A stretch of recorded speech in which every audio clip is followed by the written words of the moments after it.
as we're slowly revealed. Who will it be this week? Yeah, by the time at the end of the show, I will have, it'll take me so long to unclick and reveal every person on the team that the show will be over. Yes. Only in the last few minutes will you see everyone is there. Well, hey, everyone. My name is Fraser Cain. I'm the publisher of Universe Today. Focus, Fraser, focus. This is your Weekly Space Hangout for Friday, February 7th, 2014. A week before Valentine's Day. Aww. Oh, I'm feeling the love. Yeah, next week will be the actual Valentine's Day episode. Okay, so we are going to be talking about a new crater on Mars. Asteroid Itokawa. Nice one. Did I mess that up? Use your words. Itokawa. What you said. Cool images of M82. Venus. Progress launches. And we're trying to get that photo of the Ariane 5 launch that was seen from space, which was awesome. More space history. Astronomy 365, we'll talk about that. Super Earths being super habitable, which is pretty cool. Wobbly alien planet, when galaxies collide, and whatever Scott wants to talk about. So, Ponies! Ponies, that's right. Because I don't see your information in the spreadsheet here, Scott. My stuff is in the spreadsheet. It's been in there. It was No, about no. wobbly planets. Nope, it's not in the spreadsheet. It's not. I don't know what spreadsheet you're on, but it's not in the spreadsheet. So Scott is going to be talking about his favorite My Little Pony, which is our treatment here on the Weekly Space Hangout. I'm up to Google that now. You have to Google your favorite My Little Pony? Yeah, you're on the wrong tab, Scott. Oh, well. Twilight Sparkle's the best. Hello. You know what's amazing about this show is just how professional and focused we are on delivering a high-quality entertainment product. So, for those of you that don't know, we write and talk about science and astronomy all the time, and apparently My Little Ponies on Friday. So let me introduce the people who are here joining us today. We've got Amy Shira Teitel. Hey, Amy. Hello. Word on the street is that you're writing and you barely come up for air anymore. Confirm or deny? I haven't been on Facebook or Twitter except to post a picture of my cat in a week. So yeah, I've been lost in a world. So it's good. I'm sorry if I seem really socially inept, guys, but we look forward to your writing, new publications. all the writing. You got Brian Coberline. Hey, Brian. Hi. You, on the other hand, have been incredibly prolific on all the things. So I'm always incredibly prolific on all the and things. Also very dapper today. Very really dapper. Bringing up the quality of the show. Setting a new bar. Yeah. Nobody will let this go, apparently. No, you guys we won't. Will not. It's our way to bring It's you, lovely. to drag you back down to our level. That's right. This is what I teach in, so. David Dickinson. And he intends to school us in all things science. Right. This is gonna buckle up, people. This is gonna be a weird one. Time Dave to play your Dickinson. game, guys. Hey, how you doing? Staying warm. And you're a science writer. Yeah, I thought that would be the least ironic thing I could do is to not be pithy this week. So that would be the thing people would least expect. So in a way, it is pithy. I didn't see it coming. You never saw it coming. No. Elizabeth Howell. Hey, Elizabeth. You're muted. Hello, everybody. So, I'm right here. And one thing, just to let people know, is Elizabeth Howell is joining Universe Today for has a staff position or something. Yay! Pay people? Yay. What? Yeah. So she's working full-ish time for us now and writing all the things, and it's awesome. So thanks, Elizabeth. Thank you. I'm having such fun. Yeah. We got Morgan Renberg. Hey, Morgan. Hey, Fraser. You are so dependable. You've been here every week, week after week after week. I really appreciate it. It's fun. Keep coming back. Well, welcome to the team. Dr. Nicole, the noisy astronomer, Gallucci. I think you just skipped Scott. No, I haven't. I'm alphabetical. Oh, First- really? Yeah. Oh, I see Oh, my you're in profile. picture for that. I'm so confused. You see yourself over on the right-hand side of the Hangout. But Okay, I don't that's see that. new. It's not new. Ish. Should I just... Okay, to what? Scott Lewis. Hi, everybody. I'm last, but not last. No, you're not last. And now, last but not least, we got Nicole Gallucci. I'll get it together, I promise. All right, so this is an interactive experience. If you want to communicate and hang out with us, you can. I've installed the Q&A app on this Hangout, so you should see that wherever you're watching this show on YouTube, on Universe Today, on Google+, embedded into any other websites where it is. So go ahead and put a question there, and we'll sort of keep an eye on those and try to incorporate them. The other thing you can do is on Google+, there's the Weekly Space Hangout page, the event. You can post any comments and questions there. Nicole, you're going to watch that? You usually watch that. I watch the event page and then the actual video event page, and that's pretty much it. Okay. YouTube doesn't update for me live. I'll check so YouTube. Yeah, okay. You can do that. I'll be the YouTuber And then I guess today. Twitter, if someone wants to use the hashtag, what, Space Hangout? I don't know. I don't know. I didn't put one up. Okay. All right. Hashtags, words, and What is things. this Twitter thing? I don't know what this Twitter thing is. So, all right. Well, let's get rolling. So, I want. What do I want to talk about first? Actually, you know what? I really want to talk about this new impact crater that's on Mars, and that's you, Morgan. Yeah, let me put up a picture to start this off. This is really cool. All right, can you see that? No. No. Oh boy. All right, well, let's try Gotta that double again. everybody. Like a hall of mirrors out there. One more time. Now We all it's doubled. just Space Hangout all the way down. How about that? Nope. Now it's us. All over the place here. Why All don't right. you talk? There you go. There we and go. I'll All find the right. picture. So Oh, there it is. Okay. here is a beautiful Yeah. new impact crater on Mars, as seen by the Mars Reconnaissance Orbiter late last year. What we're looking at here is about 30 meters across. And, that's not a real big crater, but we don't usually see them just, right after they've hit, basically. And so this story kind of goes back three and a half years.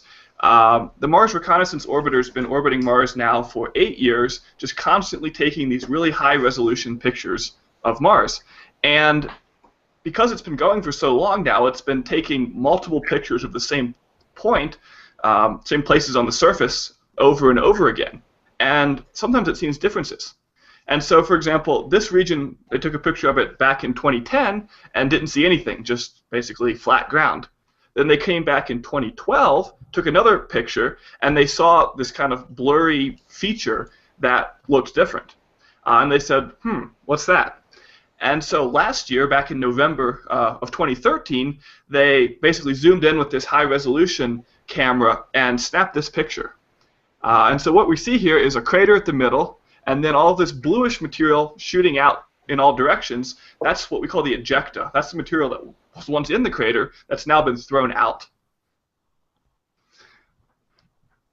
Now look along the edges. You can actually see what looks like cracking along the right-hand side of the image, and then sort of a little down below.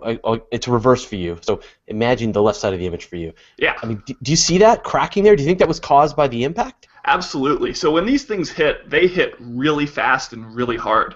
So impacts on the Earth, for example, can hit at 20 or 30 kilometers per second. That's even for a really small object like this. That's a lot of kinetic energy, a lot of force hitting the surface. And so not only do you blast this material out of the center of the crater, but you send sort of a shock wave going out. And this shock wave can kind of ripple like an earthquake through the surface. And if it's brittle, it'll cause these cracks, and you might be able to see concentric rings around the crater. And that's sort of the wave motion of the surface responding to this impact. Wow. We got a comment from Andrew Planet who says it looks like a sea urchin. Yeah. Sea Yeah. urchin crater. The planetary imager in me wonders if anybody might have caught that while they were filming or imaging Mars. I mean, it gives quite a large span of time, and it would have to happen when Mars would turn forward for anybody to see it. If it happened when Mars was that area, that longitude was turned away, they wouldn't have caught it. But, it might be worth it for folks to look back through their video and images. They might have caught the flash. Maybe we saw it in the virtual star party. We probably did. It Have to look wouldn't back be through the old first video. time. Yeah, it won't be the first time. The last Mars opposition was March 2012, so that probably would have been, if it happened in that time. If it didn't happen in your opposition, probably nobody caught it, I would say. Yeah. So seeing a crater like this is a pretty big deal, because craters are actually really important to planetary science and to astronomy, not just because they look pretty, but they're actually the only way that we can measure the dates, the ages of surfaces that we see in the solar system. basically, to measure these ages, you have to go out and pick up a rock and take it to a lab and measure the ratio of various elements. And we can't really do that. But we were able to do that for Mars, or for the Moon, excuse me, during the Apollo mission. And so we got the age of different places of the Moon, and then we basically counted the number of craters in each of those areas. And we assume that craters build up on other planets similar to how they build up on the Moon. And so if we see an area with a similar number of craters, we assume it's a similar age to that age we're able to measure on the Moon. But of course, on a planet like Mars, where you have weather effects, craters are constantly being changed and remodeled, and so being able to look at a crater like almost right from its birth here is going to be a real valuable tool to understanding how the environment interacts with these fresh craters. Now, this is your background, isn't it, Morgan? You're a planetary geologist, is that right? I'm a planetary scientist, so okay. Craters are my particular background, but we use them to date. Right. Everything from Enceladus to Mars to Mercury. So we've got a couple of questions then here. One from Simon Love. Is the blue material from the Mars soil or the impacting object? The material is almost certainly from the Mars soil. The impacting objects are usually completely vaporized or almost completely vaporized by the impact. But I don't know if how true color the image is. And then were the smaller craters, this comes from Russell Bateman, were the smaller craters caused by the ejecta? You'd have to see the before picture to know that for sure, and the before pictures were a lot lower resolution. What they do is they go through and they take sort of finding images, and then when they see something interesting, they come back with a high-resolution image. So probably impossible to say for sure, but it's really common to have all these small craters from basically boulders that are being tossed out. Awesome. And if you look closely enough, one way you could be able to tell is whether those big streaks of material, which are called rays, do they go through the crater, those little craters? Because if they cover up those little craters, they're probably before this impact. But if they seem to basically be sitting on top of those rays, intersecting them, then it's likely that they were from the same impact. That is really cool. I have a question and a comment. I have a comment. Question is from James Haney. Can we discern visually or chemically what the meteor was made from? Sounds like it would have vaporized and we don't know what it was made from. Yeah, that's true. So this led to a lot of confusion 50 or 100 years ago when we were starting to understand craters on the Earth, because we didn't find anything from the original crater. I think out to Meteor Crater out in the western United States, and there's only, that was a crater, a hunk of metal that would have weighed hundreds or thousands of tons, and there's only a few basically hand-sized pieces of that thing that survived. So unlikely that from orbit we'd be able to detect those pieces. And using crater counts to determine the ages of surfaces is what we're doing with the CosmoQuest Citizen Science Project. So I wanted to add that in. And that's the paper that's coming out soon from Moon Mappers. So all the great work you guys have been doing for citizen science with Moon Mappers is doing that. And then for Mercury Mappers as well, I think there's also going to be an aspect of that's finding the ages of surfaces. So all those crater markings that you guys are doing out there at CosmoQuest is helping to do that science. Awesome. All right, so let's move on. And Nicole, weird asteroid Itokawa. How do we say that? Itokawa? I don't know. I've been saying it Itokawa. Is that correct, David? Itokawa? That sounds right to me. That's how I've heard it's Itokawa. Okay, so I've also heard it as Itokawa, which is a near-Earth asteroid that was visited by the Habayusha spacecraft back in 2005. It's this peanut-shaped thinger, peanut-shaped guy. It's a thinger. From the PhD. Shut up. And it was a pretty typical boulder. It was covered in boulders. It's kind of the idea of the rubble pile asteroid that we think of when we say, hey, we probably shouldn't send Bruce Willis with a drill and a nuke, because it's a pile of rubble and it's not going to react the same way that a solid rock will. Well, they've got some more data on it by looking at the light curve of Itokawa over a span of about 12 years using the 3.5-meter telescope in Chile. They looked at the light curve data and were able to tell that its spin, its rotation, was slowing down by 45 microseconds a year. 45. So they did this really precise measurement. From that, they could tell something about the interior composition, because the way that it spins depends on how much light is sunlight it's absorbing and re-emitting. It's called the Yarkovsky effect, all this stuff. And so they were able to tell that some chunk of it has a higher density than the other chunk of it. So one end of the peanut, and I can show you. I've already put a picture up. Oh, you got it. Sweet. Jenny. So there's the schematic. So one chunk of it is at a much higher density than the other chunk of it, and you can see those are the 2.8 is probably a chunk of typical rock, but the other side is quite a bit less dense than typical rock, and so it's probably again that boulder, that pile of stuff.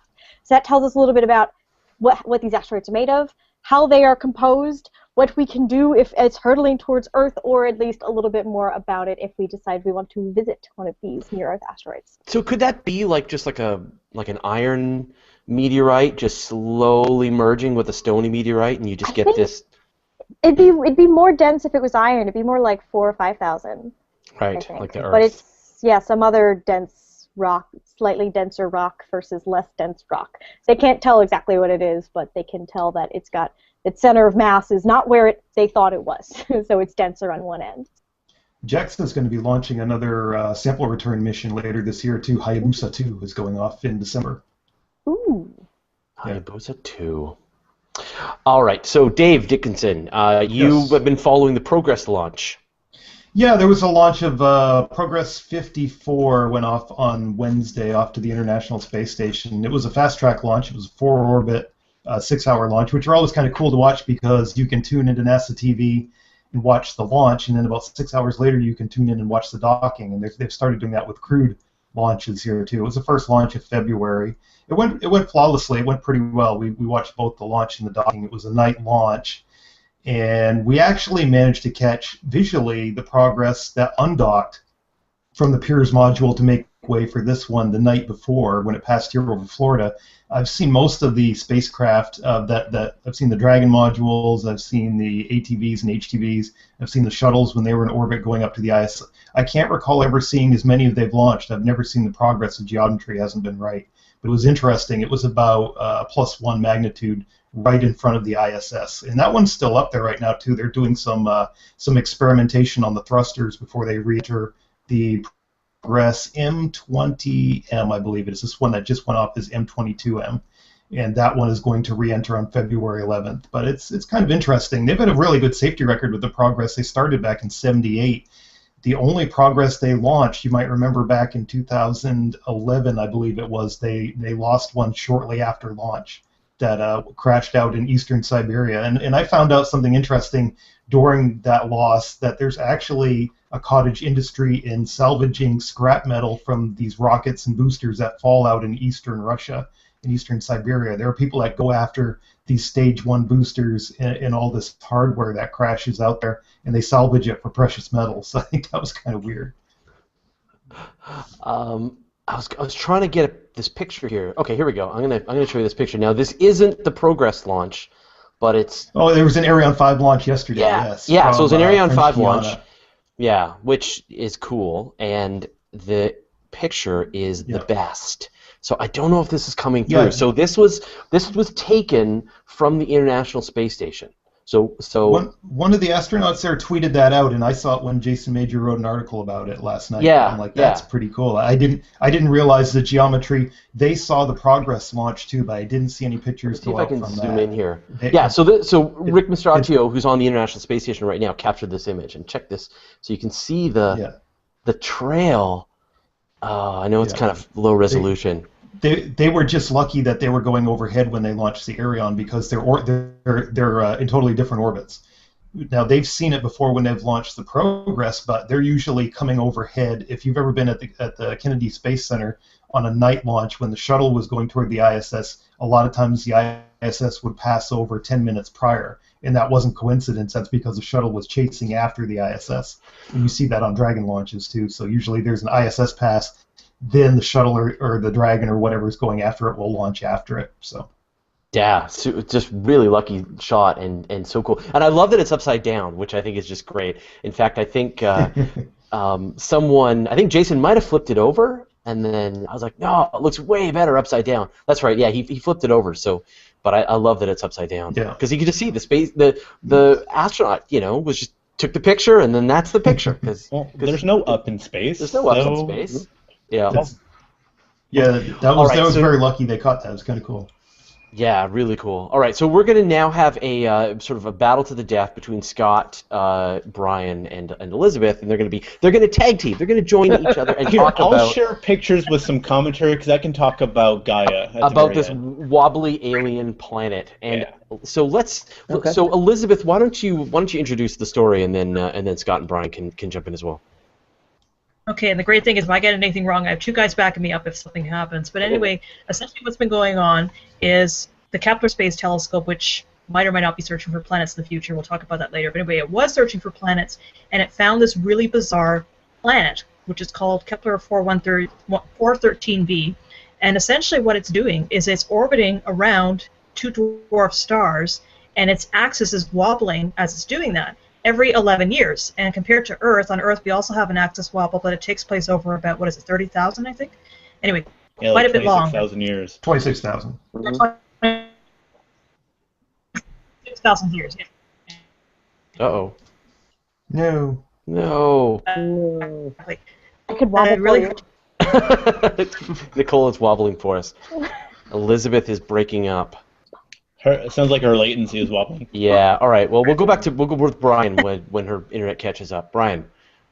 Okay, so I couldn't quite catch exactly how far she had gotten, but the orbit of this planet is tilted about 5 degrees relative to the plane of the stars.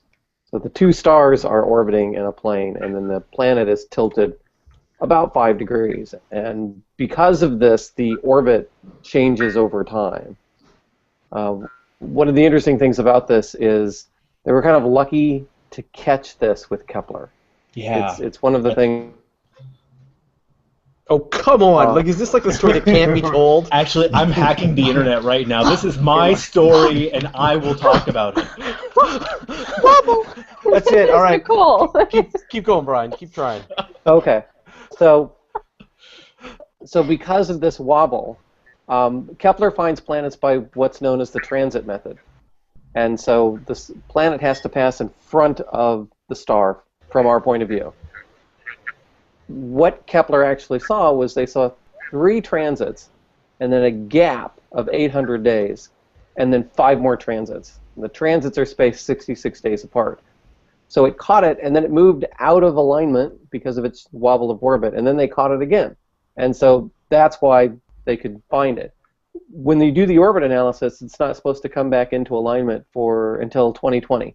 So if they would have looked at a different time, they wouldn't have seen it at all. And that's what I love about it, is that we just happen to see 3 of them in a row, and then it just disappears. Like, you were doing something, and then you stopped it, and it just came back later. And being able to see that, I found was just really fascinating. Trying to figure out why it's doing that as well. You know, there are a couple hypotheses. Either there's a third very faint star, or possibly another planet there that's really affecting the way that it's orbit. Yeah, we're not sure why it would be tilted like that. So it's not a precessional wobble like we were talking about the precession of the equinoxes with the Earth. It's an orbital. No, because the two stars interact because they're orbiting. They're not. It's not like a oblate sphere where you're going to get this wobble. It's actually the 2 orbits, and so if you happen to be close to one, you're getting pulled down. If you happen to be close to another one, you get pulled another direction. So it's really this much more complex orbital dynamics than you would see just from the Earth or something.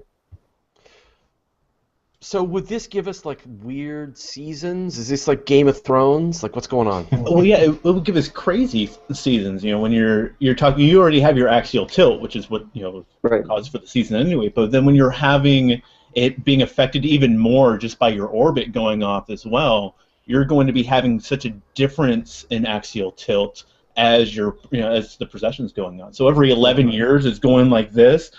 You're not going to have seasons like we have here that are going to be changing rapidly. It has a period of 66 days, so you have that. But it's going to be fluctuating every 11 years what spring is going to be and what summer is going to be. So it's going to be completely different all the time. It's very Game of Thrones. Yeah, so that's it. And you don't know when. You could have a short winter, you could have a long winter, who knows? So that's it. So it's been explained. We solved it. Yeah, but if it's a 66-day year, winter's coming and it's gone. And yeah. Milankovitch would be rolling over in his grave. Well, what if there was a longer version of this and maybe a more extreme wobble on the on that going above Or and below. maybe George R. R. Martin just doesn't care about astronomy. No, That's we what it have comes to down to. find it. He knows. And Well, we come on, there's find it. red comets, Red right? comets, yeah. So he cares somewhat about stuff. And there's magic. And magic. And dragons. magic. And Yeah. we've seen South Park. There's other things. Okay, let's move on. Unless there's anything else you guys want to add. I love it. I think this is what I just love all the stuff we're still getting from Kepler, even though now Kepler's really not, because of the wheels and everything like that. But we're still finding some really awesome things. I'm really glad that we did focus and have this mission because we're still able to get so much more data out of it. And actually, there's a lot that we're able to do now by able to go through with even old data, even 15 years ago, getting more and more, since we have more ways of processing this data, we're able to find out so much more about it. So I'm loving the new things we're discovering with the Kepler data. We need a Kepler 2 with 10 gyros. Tess. Tess, that's the one. Yeah. Tess is Kepler, but shallower survey and all sky. Yeah, it'll be all sky, so. Better chance of follow-up. Yeah. We have a quick question from this person's name is number 100,000,001,000,001. Yes, that is Earth years. Whenever we say years, we do mean Earth years. How long does it take to orbit the sun? And I think that you guys said that was 66 days. Yeah, it's a 66 days. Okay, just wanted to clear that up for commenter number 100,000,001,000,000. So to give a perspective, Mercury's period is 88 days, so it's a little bit smaller than Mercury's. Mm-hmm. Also not habitable. No, not by me. Of the world. So, don't think you're going to live there and rule Westeros. All right. Well, let's move on. So now, Elizabeth, how's your internet doing? You think it's good? Is it stable? You ready? I think it's good. Yeah, it seems to be better. it was choppy before, but I rebooted it. So okay. So super Earths are super habitable. Yeah, I was having trouble wrapping my head around this as well because, all right, let's back up a second. So you got the Earth, and then you've got planets that are a little bit bigger but still rocky, and we call them super Earths, and they generally range in size from the size of Earth to the size of Neptune. Now, there's new research out there that's showing that if the planet is just slightly bigger than Earth, let's say about 2 to 3 times, it might actually be better for life to arise on there than it would be on Earth. Now, when you're saying bigger, though, you're talking more massive, right? So 2 to 3 times more massive, right? More massive. Yeah.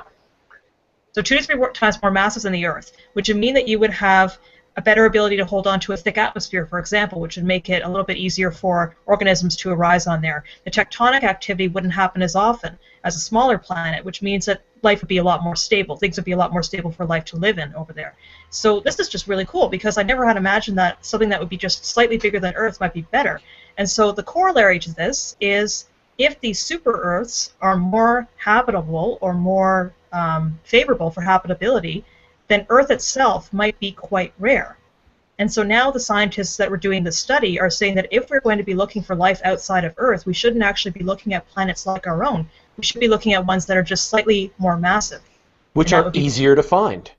Which are easier to find, which is fantastic because it's hard to spot another Earth out there. I mean, I think one of the things that's quite interesting is that people think that if you have something that's twice or 3 times the mass of Earth, it's going to have twice or 3 times the gravity, but it doesn't, right? It can be a little bit bigger and have double or triple the mass, but you're only going to get the gravity. It's like 1.2, maybe up to 1.5, so it's not as killer as you would think. No, exactly. And I mean, if we wanted to land there in a spacecraft, it'd be pretty much the same thing as it would be on Earth. I mean, when you think about it, we're talking about doing Mars missions where the gravity is only 40% that of Earth, and so the range is certainly quite doable. Yeah. Philosophical point. The evolution of life on Earth has a lot of catastrophes and things that force evolution along, or major extinction events. Do you think without those that life would stay pretty simple? Did they address that at all? No. Yeah, that wasn't really covered in this paper in particular, but there is a lot of research out there saying that, for example, if the planets had not moved back and forth during their evolution, which some theories say that they did, that we wouldn't have had as many asteroids and comets making their way into the inner solar system with water on them and hitting the Earth and then possibly making water arise on our own planet. And that's one thing that could be affected that may not be possible in another solar system. So that just shows you how little we know about how life arose on here in the first place. That's really cool. Well, that's it then. No, Brian, did you have anything to add on that? Did you looked into this story or? No, I was actually trying to do in my head what the calculation was for the surface gravity. I did, yeah.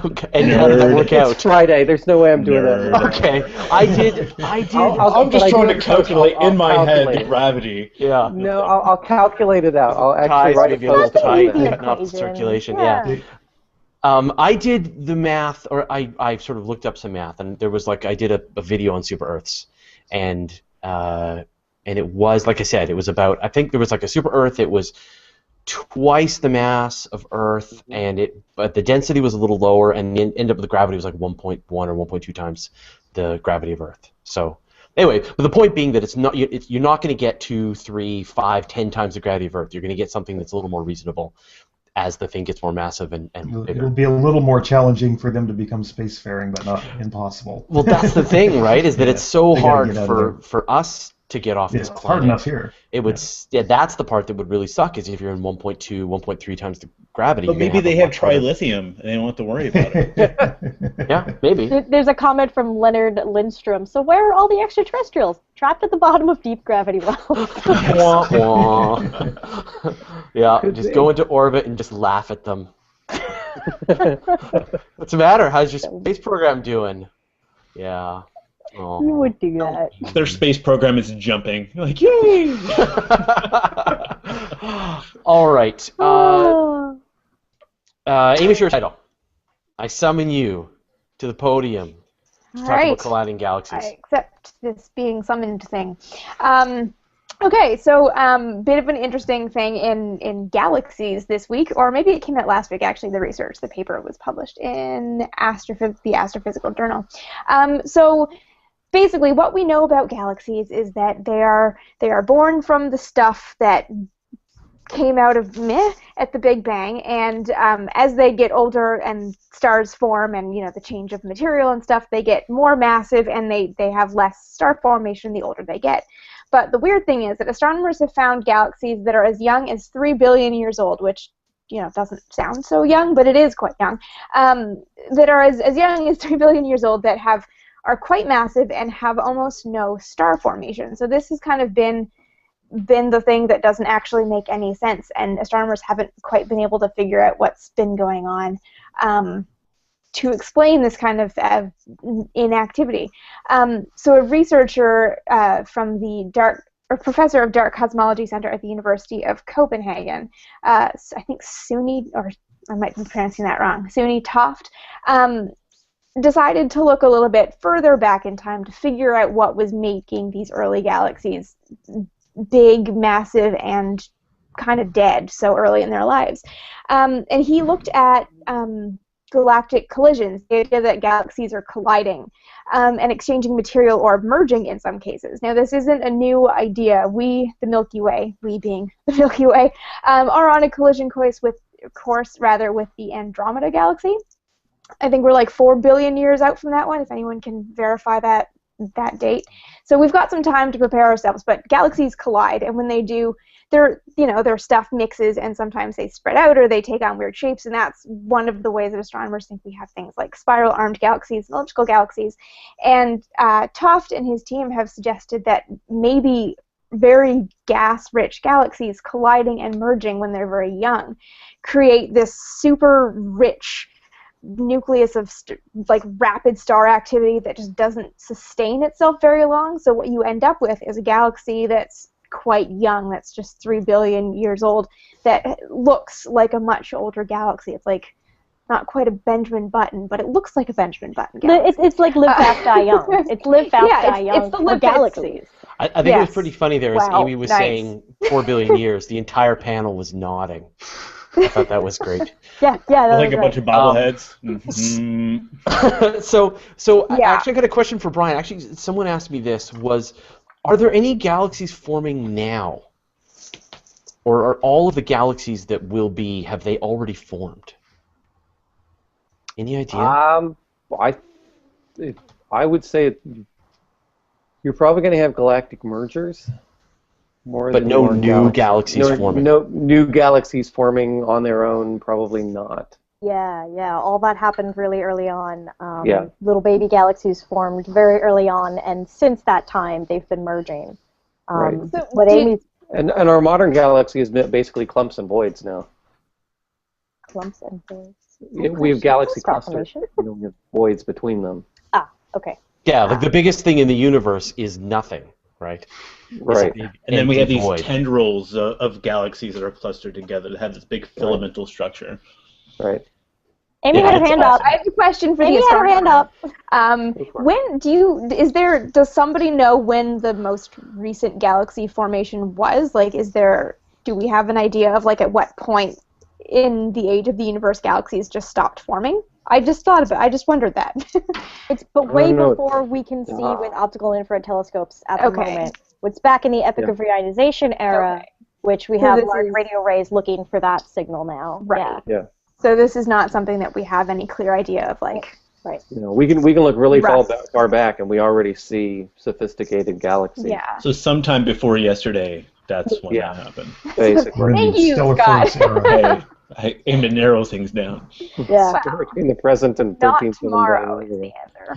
Yes. Well, in astronomy, we have big, margins of errors, and so it wasn't yesterday. It was sometime before that. But I think once we get the James Webb Space Telescope up there, and it's going to be seeing right to the edge of the observable universe, pretty much. It's going to see these galaxies. They don't hate on Webb. I'm not hating on Webb. I'm just saying the epoch of reionization experiments are going to give us a lot of information before Webb gets there. I agree. Really? Is it a race? Is it on? It is absolutely a race. And I'm really excited to see what's coming on with frontier fields too before Webb gets out there. Just by using those galaxy clusters to look further back. But Webb is going to be amazing. So like Hubble's going to be like, catch up, guys. Sorry, Oh yeah, we already solved it. We built this huge Webb telescope, and then we'll just use galaxy clusters, gravitational lensing. Go home, Webb. We got this. Don't worry. We're going to use dark matter as our telescope. The universe is our telescope.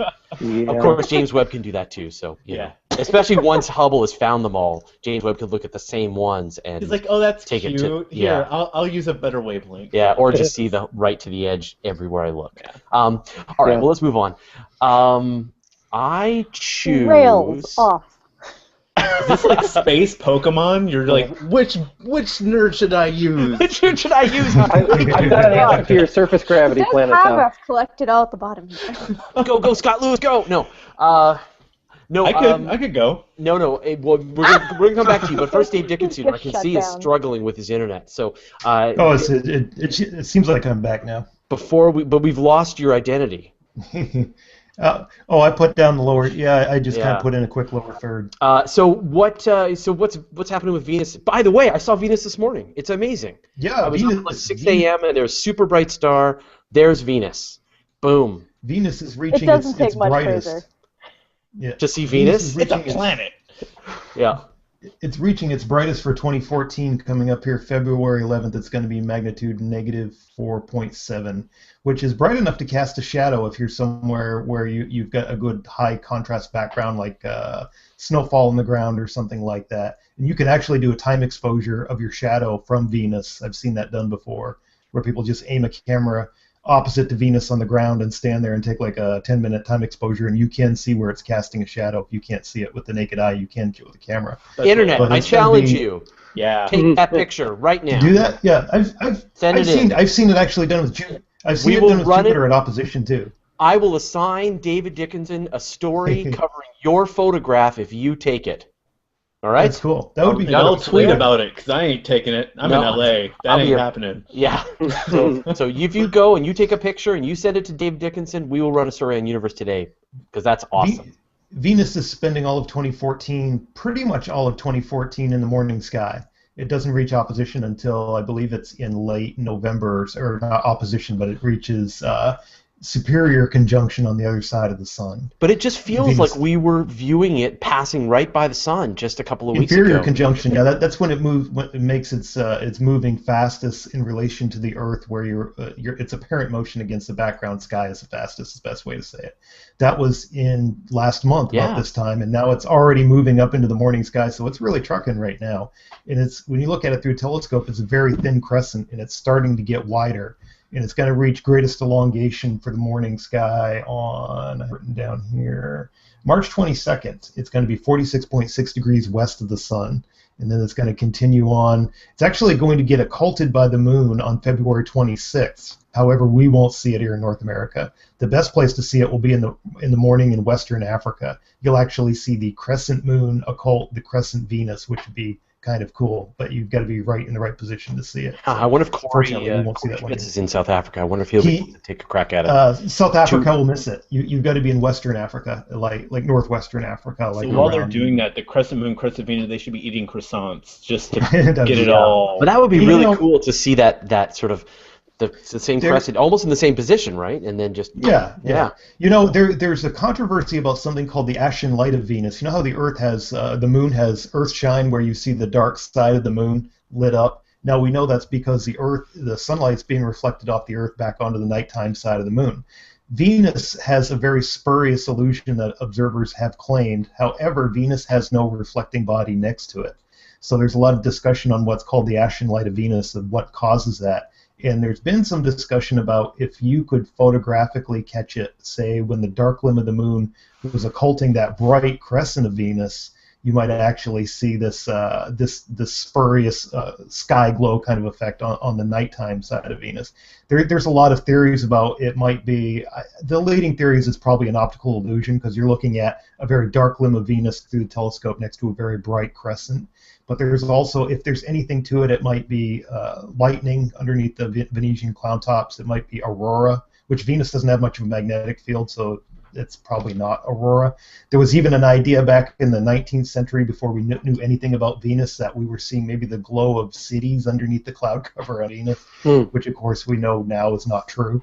But there's been a lot of discussion of what ashen light of Venus is, so it's kind of an interesting thing at the telescope to watch out for. Wonder if you would see that from Venus Express. They must be looking for this kind of thing with Venus Express. You think, yeah, they've looked for it. It's never been really imaged with the spacecraft or anything. It's like I said, the consensus is probably an optical illusion. Again, when you're looking at the nighttime side of Venus next to that really dazzling crescent through the telescope, it's hard to not have your mind kind of want to fill in that region next to it with something. You know, when you're looking at the crescent and just filling in the circle. So it's very spurious. Reflection from the Venusian alien space station? Is that enough? The big Amazonian jungles that are obviously on Venus. Right. Okay. Yeah. Oh, send letters to Dave Dickinson. How wrong is your science at daviddickinson.com? Yeah.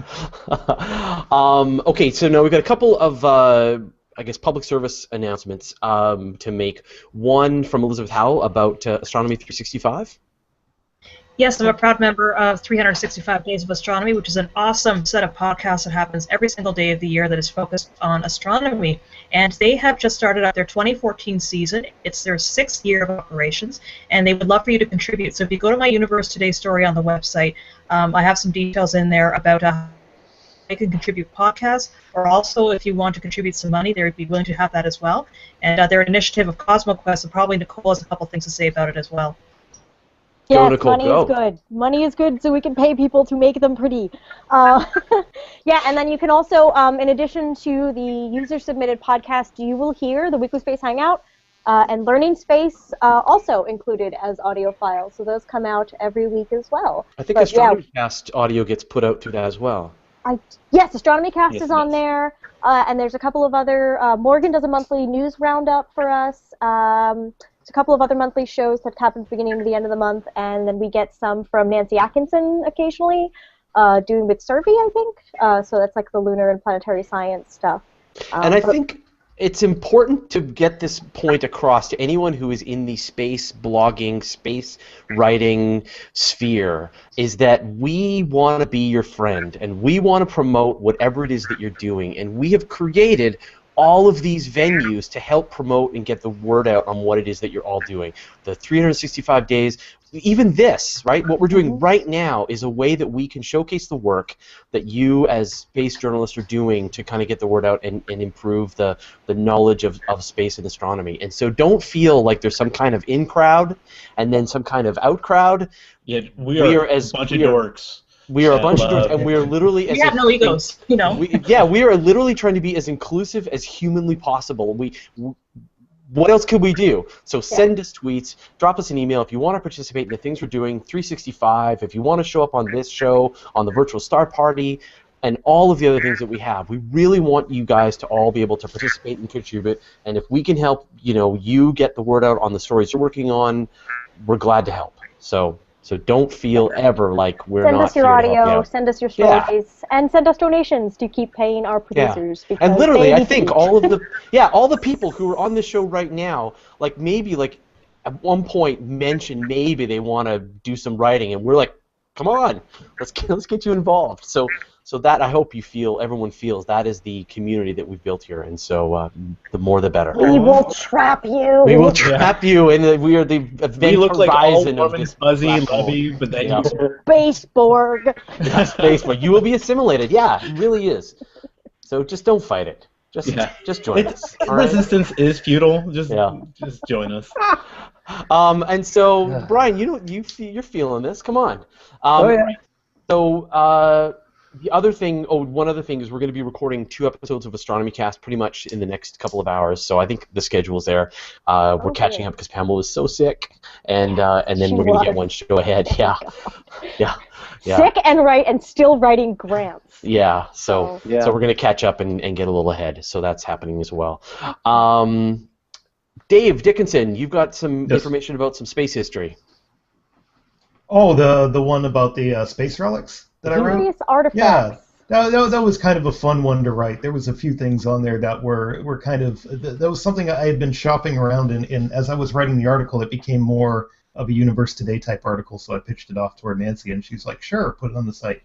It's I was just looking at curious things that had been fired off into space, like the Pioneer plaques and the Voyager records, and then as I combed into it more, I had known they had put things on New Horizons, like their state quarters on New Horizons. There's a postage stamp. There's Clyde Tombach's ashes are on board there. I think it was curious they didn't put any kind of alien postcard on New Horizons because it's escaping the solar system too. So those state quarters are going to totally confuse any alien salvagers when they find them on New Horizons because it's leaving to orbit the galaxy for millions of years as well.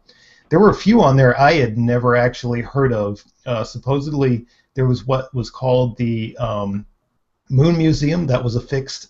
They think it was affixed to the lander on Apollo 12 that's up there on the moon. That was a small little postage stamp size artwork that was constructed by Andy Warhol and some other artists back in the 1960s. There's rumors it was affixed to the descent stage of Apollo 12. Nobody will know until they go up there and look at it again and see if that's actually there. So, and there was also another one I had never come across before. There was a large armored plate that was ejected from a nuclear explosion back in 1957 that they think might have achieved escape velocity. It was kind of interesting. It was an atomic test called Pascal B during Operation Plumb Bob. It was actually a few months before Sputnik.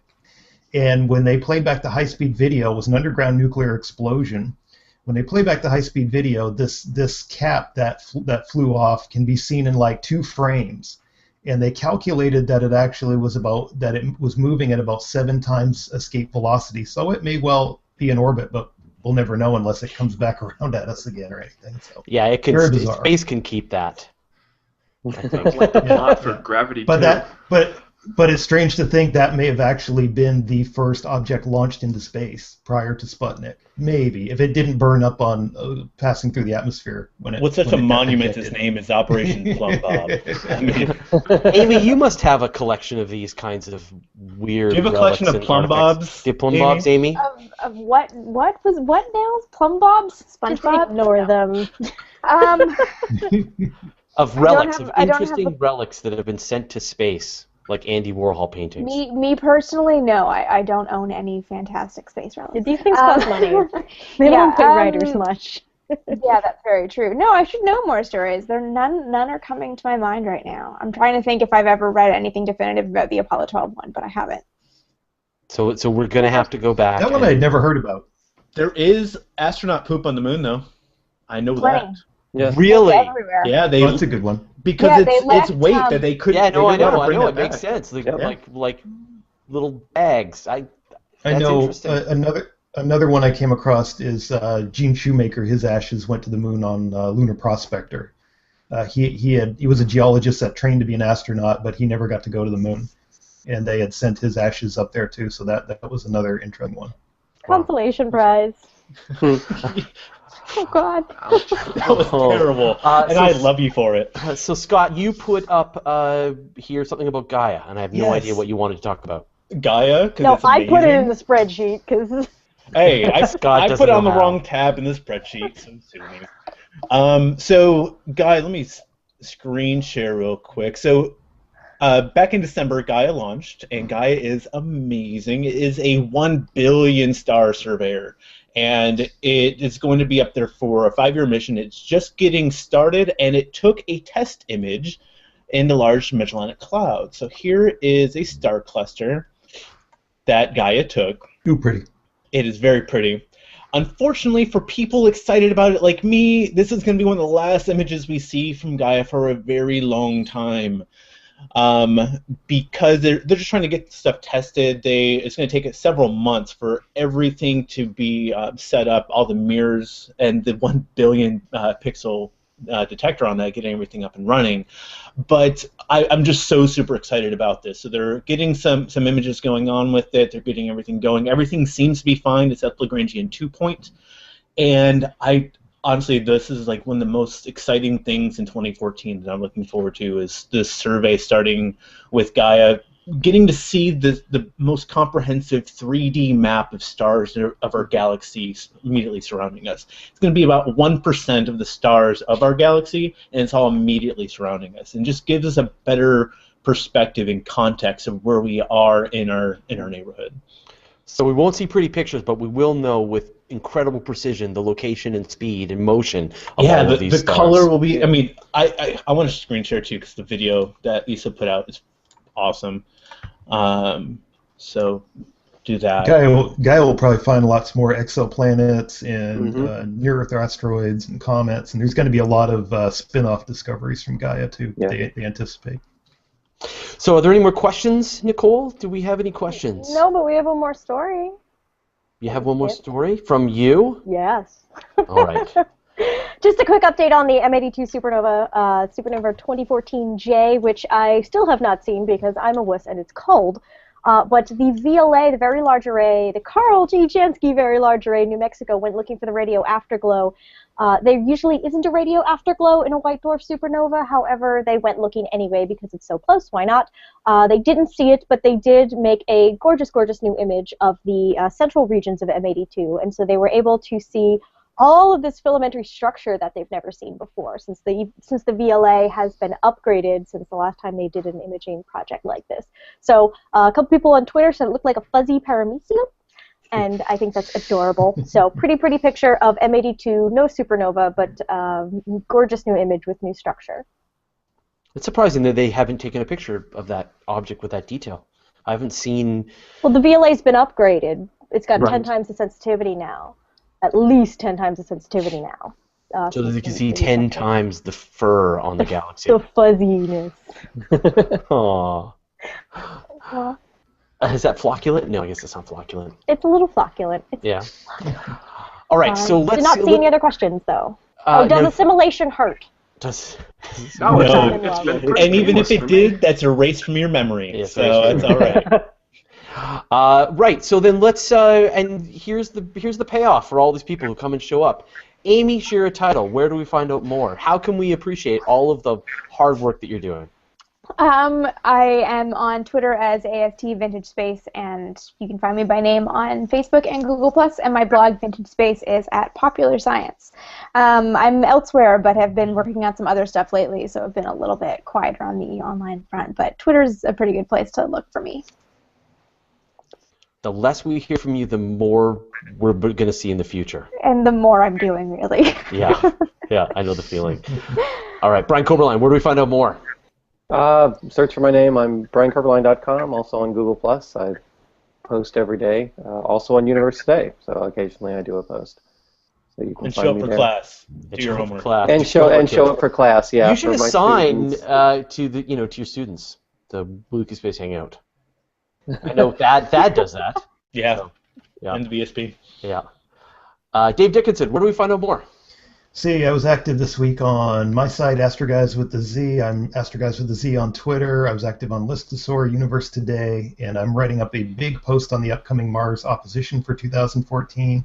And I'm monitoring, supposedly there was a bright comet, maybe bright comet, found in the stereo data this morning. We're trying to see right now if this is anything worth amateurs trying to spot, or if it's just a run-of-the-mill sun grazer. So if it is anything interesting, I'll be writing about that shortly as well. Someone's getting a comet named after them. Not me. Not you, okay. Elizabeth Howe, where do we find out more? Universe Today, of course. I'm the new senior writer there. In addition to that, if you go to my Twitter feed, Howell Space, Howell Space, you can see all the other places I write for, which include space.com, some 365 Days of Astronomy, some Space Exploration Network, and other fun, spacey places. Sweet. Morgan Renberg. Yeah, you can hear me on the 365 Days of Astronomy podcast. The website's cosmicchatter.org, and I'm cosmic_chatter on Twitter. Nice. Dr. Gallucci. Hi, I live over at CosmoQuest, cosmoquest.org. Why is Amy laughing at me?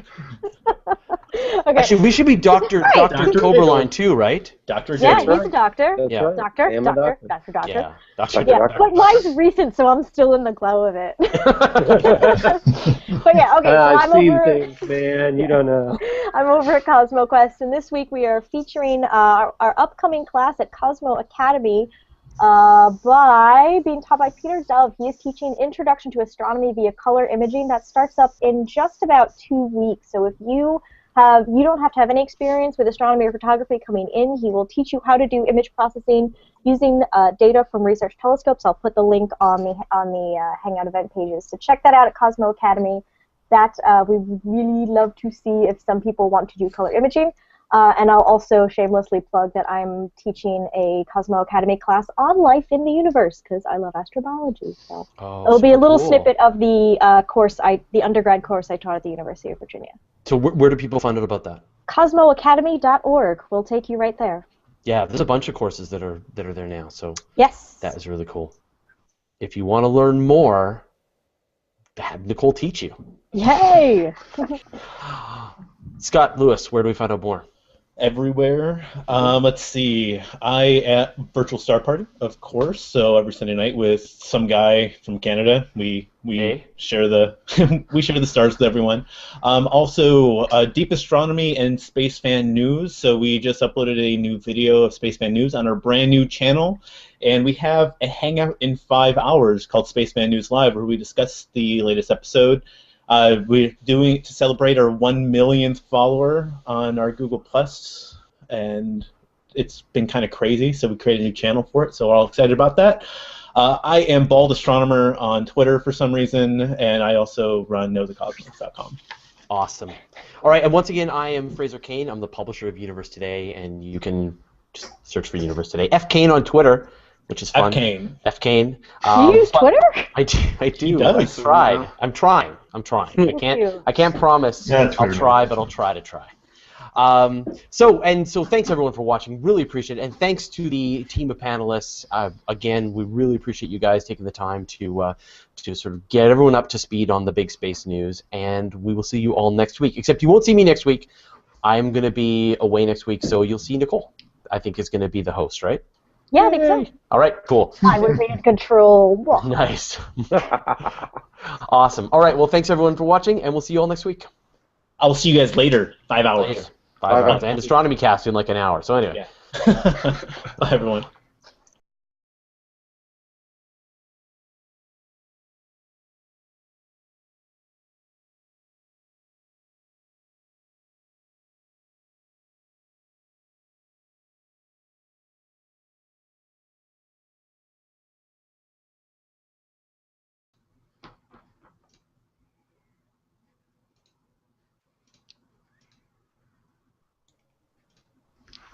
As we're slowly revealed. Who will it be this week? Yeah, by the time at the end of the show, I will have, it'll take me so long to unclick and reveal every person on the team that the show will be over. Yes. Only in the last few minutes will you see everyone who's there. Well, hey everyone! My name is Fraser Cain. I'm the publisher of Universe Today. Focus, Fraser, focus. This is your Weekly Space Hangout for Friday, February 7th, 2014. A week before Valentine's Day. Aww. Oh, I'm feeling the love. Yeah, next week will be the actual Valentine's Day episode. Okay, so we are going to be talking about a new crater on Mars. Asteroid Itokawa. Nice one. Did I mess that up? Use your words. Itokawa. What he said. Cool images of M82. Venus. Progress launches. So, all right, well, let's get rolling. So I want, what do I want to talk about first? Actually, you know what? I really want to talk about this new impact crater that's on Mars. And that's you, Morgan. Yeah, let me put up a picture to start this off. This is really cool. All right, can you see that? No. No. Oh boy. All right, well, let's try that again. Everybody. Like a hall of mirrors out there. One more time. Now it's just Space Hangout all the way down. How about that? Nope, now it's us. All over the place here. Why don't you talk? There you go. There we go. All right. So there it is. Okay. Here is a beautiful new impact crater on Mars, as seen by the Mars Reconnaissance Orbiter late last year. What we're looking at here is about 30 meters across. And, that's not a real big crater, but we don't usually see them just, right after they've hit, basically. And so this story kind of goes back three and a half years. The Mars Reconnaissance Orbiter has been orbiting Mars now for 8 years, just constantly taking these really high-resolution pictures of Mars. And because it's been going for so long now, it's been taking multiple pictures of the same point, same places on the surface, over and over again. And sometimes it seems differences. And so, for example, this region, they took a picture of it back in 2010 and didn't see anything, just basically. And try to get that photo of the Ariane 5 launch that was seen from space, which was awesome. More space history. Astronomy 365, we'll talk about that. Super Earth being super habitable, which is pretty cool. Wobbly alien planet, when galaxies collide, and whatever Scott wants to talk about. So, Ponies! Ponies, that's right. Because I don't see your information in the spreadsheet here, Scott. My stuff is in the spreadsheet. It's been in there. It was No, about no. wobbly planets. Nope, it's not in the spreadsheet. It's not. I don't know what spreadsheet you're on, but it's not in the spreadsheet. So Scott is going to be talking about his favorite My Little Pony, which is our treatment here on the Weekly Space Hangout. I'm up to Google that now. You have to Google your favorite My Little Pony? Yeah, you're on the wrong tab, Scott. Oh, well. I like Sparkle's the best. Hello. You know what's amazing about this show is just how professional and focused we are on delivering a high-quality entertainment product. So, for those of you that don't know, we write and talk about science and astronomy all the time, and apparently My Little Ponies. So let me introduce the people who are here joining us today. We've got Amy Shira Teitel. Hey, Amy. Hello.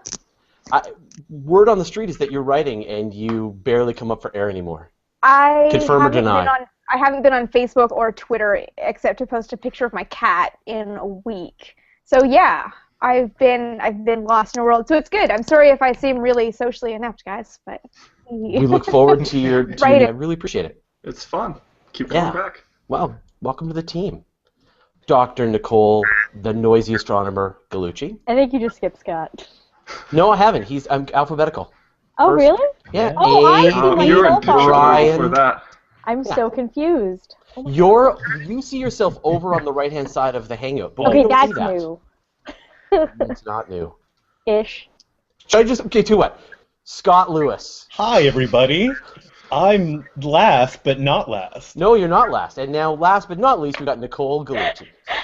I'll get it together. I All right, so this is an interactive experience. If you want to communicate and hang out with us, you can. I've installed the Q&A app on this Hangout, so you should see that wherever you're watching this show on YouTube, on Universe Today, on Google+, embedded into any other websites where it is. So go ahead and put a question there, and we'll sort of keep an eye on those and try and incorporate them. The other thing you can do is on Google+, there's the Weekly Space Hangout page, the event. You can post any comments and questions there.